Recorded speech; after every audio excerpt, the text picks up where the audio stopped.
Masih bersama Kabid Humas Polda Jawa Barat, Komisaris Besar Polisi Sabtono Erlangga, dan juga pengamat kebijakan publik dari Universitas Parahyangan Bandung, Asep Warlan Yusuf. Saya ke Pak Polisi, Pak Kabid Humas. Pak Sabtono, Pak, disampaikan oleh Kabareskrim Polri, Komisaris Jenderal Polisi Listio Sigit yang menyebutkan setidaknya ada 27 orang mantan narapidana yang kembali melakukan kejahatan. Memang jika dilihat perbandingannya, ada 38.000 lebih yang dilepaskan. 27 tentu perbandingannya tidak seberapa. Tapi bahwa ada puluhan yang melakukan kembali kejahatan setelah dilepaskan dari penjara tentu menjadi perhatian. Bagaimana Pak Kabid Humas? Ya betul, memang tetap menjadi antisipasi kita dari narapidana yang telah diasimilasi. Kita tetap koordinasi dengan Kementerian Hukum dan HAM. Kemarin sudah melalui lembaga pemasyarakatan di kabupaten dan kota. Napi-napi yang telah diasimilasi diberikan data ke kita untuk diberikan bantu pengawasan. Nah, untuk di Polda Jabar sampai saat ini kita belum menemukan dari napi yang mengulang kembali perbuatannya. Bersyukur Pak, iya baik. Saya ingin beralih ke soal PSBB Pak, pembatasan sosial berskala besar. Hari ini kita melihat bahwa sudah dilakukan penegakan hukum. Ada sejumlah yang kemudian diberikan sanksi, lalu kemudian akan diteruskan dan bahkan akan diterapkan pada malam hari, meskipun bukan jam malam ya, tapi kemudian ada penjagaan untuk PSBB di malam hari. Bisa Anda jelaskan Pak Kabid Humas? Ya, jadi hari ini memang telah dimulai pelaksanaan PSBB di wilayah Bandung Raya, itu meliputi Kota Bandung, Kabupaten Bandung Barat, Kota Cimahi, dan Kabupaten Sumedang. Nah, kemudian yang telah digelar ada 97 pos checkpoint. Ya. Dari jam 00 dini hari tadi sudah dimulai pelaksanaan pemberlakuan PSBB. Kemudian yang sudah kita lakukan untuk pelaksanaan dalam PSBB ini ya, dengan memberikan himbauan, kemudian pemeriksaan suhu tubuh, pemeriksaan penggunaan masker di masyarakat, kemudian cek termasuk kapasitas penumpang bagi kendaraan, baik itu pribadi maupun kendaraan umum. Nah, dari beberapa yang kita temukan dan kegiatan yang sudah kita lakukan, baik itu sosialisasi ke masyarakat tentang PSBB, kemudian himbauan, dan teguran, lisan, sampai dengan teguran dengan menggunakan belangko teguran itu 234 kali yang sudah Luar kita biasa, banyak sekali Pak hari pertama ya. Ya, karena ini kita melihat bahwa ini hari pertama. Ya. Nah, ini kita masih perlu juga memberikan sosialisasi ke masyarakat karena kondisi saat ini masyarakat memang kendala kita ini masih banyak masyarakat kita masih belum disiplin dan belum memahami apa itu PSBB.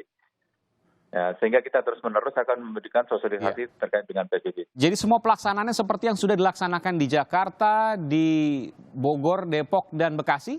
Sama seperti itu Pak, persis. Misalnya mobil tidak boleh kemudian ada 2 penumpang di baris depan, kemudian 50% kapasitas dari kendaraan, baik motor maupun mobil, seperti itu kurang lebih?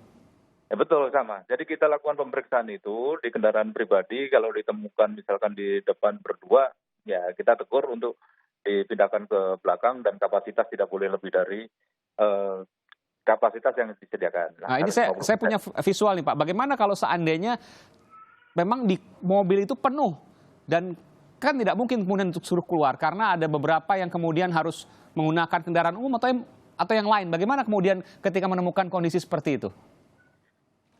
Ya, kita berikan teguran dan teguran tertulis juga kita sampaikan. Oke, ini masih berupa teguran Pak ya. Nanti kalau seandainya masih terus kemudian dilakukan diulangi, maka akan ada sanksi? Ya, untuk sementara yang kita lakukan ini masih dengan teguran simpatik dan humanis sampai dengan teguran secara tertulis. Baik. Terdata pelaku pelanggaran dari PSBB. Baik. Pak Asep, ada komentar terkait ini? Pak Iman, Pak Sabtono juga sangat paham bahwa keberhasilan PSBB itu ditentukan oleh 2 faktor. Faktor pertama adalah perilaku masyarakat. Jika masyarakatnya disiplin, masyarakatnya taat pada aturan, masyarakatnya sadar bahwa memang dirinya lah yang penting untuk bisa menyelesaikan kasus wabah ini, maka dia itu pasti bahwa dia akan kooperatif dengan pemerintahan. Ya. Jadi memang tidak tergantung pada perilaku masyarakatnya, Pak Iman. Yang kedua adalah aspek dari pemerintahan. Sepanjang masyarakat tidak di rumah dan kebutuhan masyarakat dipenuhi oleh pemerintah berupa kebutuhan dasar dengan pokok gitu ya, maka sebetulnya akan cepat selesai begitu. Karena pemerintah, hemat saya, bedanya antara yang sebelum PSBB dengan berlakunya PSBB, satu di antaranya penegakan hukum. Tadi Pak Sabtono ingatkan betul bahwa sekarang tidak hanya sekedar sosialisasi, tapi juga penegakan hukum yang tegas. Hukum yang pasti bahwa itu akan ada tindakan yang memang menghentikan pelanggaran, memulihkan keadaan, dan memulangkan mereka yang berkumpul di luar tanpa tujuan yang jelas. Iya, kita setuju bahwa mereka harus patuh, tapi kemudian ada kendala-kendala seperti Anda katakan tadi bahwa mungkin saja mereka kekurangan makanan misalnya, dan bantuan belum sampai ke mereka. Itu yang Anda khawatirkan?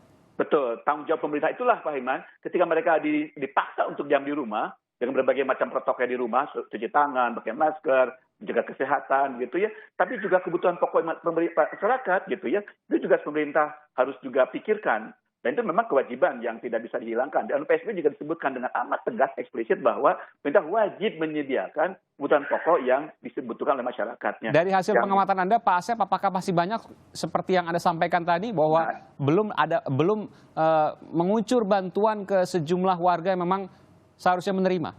Pak Iman, yang paling problem dengan bantuan itulah data. Pemetaan, di mana tempat mereka yang butuh, miskin, rawan miskin, yang terdampak, itu sebetulnya pemetaan dan pendataan yang sangat kuat. Banyak pihak mengatakan bahwa saya tidak dapat terima. Di pihak masyarakat lain maka berkali-kali mendapat penerimaan bantuan, baik di tingkat kota, tingkat kabupaten, provinsi maupun tingkat nasional. Itu problemnya dari pendataan, pemetaan, Pak Iman. Itu yang harus diselesaikan oleh pemerintah.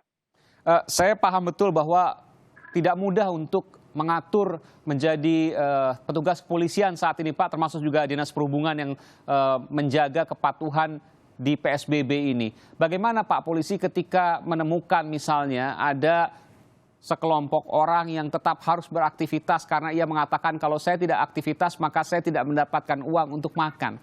Tapi kemudian ia melanggar PSBB. Bagaimana kemudian Pak polisi menyampaikan ini kepada masyarakat? Sebenarnya kondisi di dalam pemenuhan hak dasar masyarakat seperti bantuan sembako dan bantuan sosial, pemerintah Provinsi Jawa Barat, pemerintah pusat, ya dari 2 hari yang lalu lah sudah mengirimkan bantuan sosial ini kepada masyarakat. Iya. Tapi memang mungkin apa yang disampaikan oleh Pak Asep, masih ada masyarakat kita yang belum termasuk di dalam pendataan itu. Tapi hal ini tentu masih sudah difasilitasi oleh pemerintah provinsi, khususnya pemerintah Provinsi Jawa Barat. Bagi mereka kan sudah ada 7 pintu nih menyiapkan bantuan untuk masyarakat. Iya. Baik dari pemerintah pusat, pemerintah daerah, masih termasuk pemerintah kabupaten dan kota. Nah, tentunya tidak bisa juga menjadi alasan pembenaran bahwa aktivitas masyarakat dengan urgensinya, karena bantuan itu juga sudah dikirimkan oleh pemerintah, baik pemerintah pusat, pemerintah provinsi, dan pemerintah. Sudah mulai ya Pak ya? Sudah berjalan. Oke. Pak Asep ada komentar? Ya, Pak Iman, walau bagaimanapun juga selain bantuan pemerintah, yang penting digalakkan juga persaudaraan, solidaritas antar warga. Bagi warga yang tetangga memang ada kebutuhan, tidak salahnya membantu begitu. Selain kita juga pastikan bahwa akan ada bantuan dari pemerintah daerah maupun pemerintah pusat. Oleh karena itu, dalam konteks ini, pemerintah daerah juga mengajak, mendorong seluruh masyarakat agar juga ikut serta membantu mereka yang berkekurangan begitu. Jadi artinya ada bantuan pemerintah secara resmi, dan itu ada kewajiban, tidak boleh ada orang yang tidak mendapatkan bagian, tapi juga ada juga bantuan dari masyarakat di antara yang kaya pada yang miskin. Itu juga sangat perlu digalakan dalam konteks ini, Kang Iman. Jadi Anda menyimpulkan kesuksesan dari pemutusan mata rantai penularan COVID-19 adalah PSBB saat ini. Dan kesuksesan PSBB adalah bantuan yang diberikan kepada masyarakat yang membutuhkan. Betul, dan ketegasan pemerintah dalam menegakkan hukum ketika mereka melanggar aturan PSBB. Itu saya kira penting juga dilakukan, Kang Iman. Baik, terakhir Pak Kabid Humas Polda Jawa Barat, Pak Sabtono Erlangga. Apa yang bisa disampaikan kepada seluruh masyarakat Jawa Barat yang saat ini mengalami atau diterapkan di daerahnya pembatasan sosial berskala besar? Nah, terkait dengan penerapan sudah berlakunya PSBB, kami mengajak dan bermohon kepada kerjasama kepada seluruh masyarakat di dalam memutus mata rantai penyebaran COVID-19 ini. Yang paling utama tentunya adanya kesadaran dan disiplin kita. Ya. Tentunya pemerintah juga tidak akan tinggal diam, tetap memperhatikan apa yang menjadi kebutuhan masyarakat. Nah, mari kita jangan sampai perpanjang. PSBB berlaku 14 hari, jangan sampai lagi diperpanjang lebih dari yang sudah ditetapkan. Saya kira dengan